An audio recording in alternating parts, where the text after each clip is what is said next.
So this is our week where we're going to be wrapping up our discussion on administration. We're going to be trying to tackle two completely different areas, or maybe they're not as different as they look at first glance. The first area we're going to be looking at is volunteers. Whoo, baby, we have got to know how to nurture, well, how to find, how to recruit, and how to nurture our volunteers.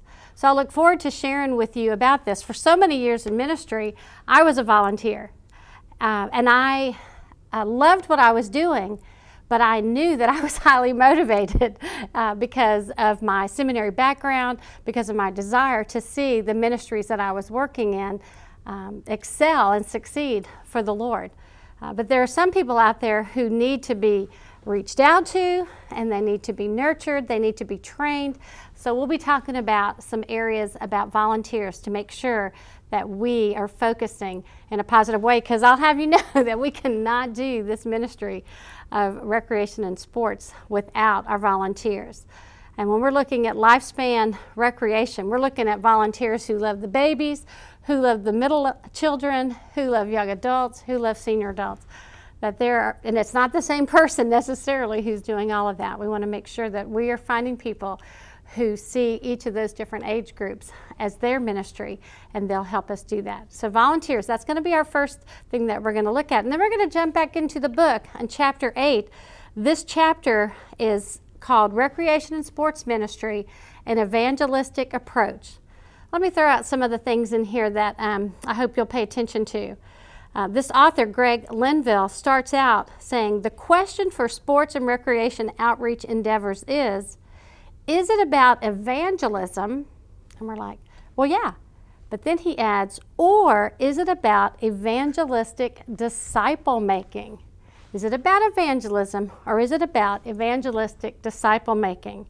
Over on page 165, Greg Linville says, this chapter is designed to shape a new way of thinking about evangelism. It'll help local churches, and especially local church, sport, recreation, and fitness ministers, envision the changes needed to deconstruct less effective models based in what is called evangelism, so that new evangelistic disciple-making methodologies can be created. Well, I hope that piques your interest. You'll see as you read through this chapter, he's got the 3 B's of sports outreach. I'm not going to tell you what they are. You're going to have to read that for yourself.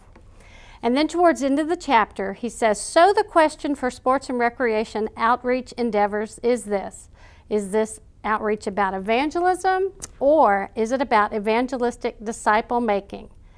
Is the job of the local church sports outreach ministry completed upon a person's profession of faith, or is that profession of faith a welcomed and celebrated first step on a journey toward becoming a dedicated disciple of Jesus Christ? And then he adds, how sports outreach leaders answer this question will decide the future of the movement, and to a large degree will impact the future of the church. Wow, we've got a lot to read about this week.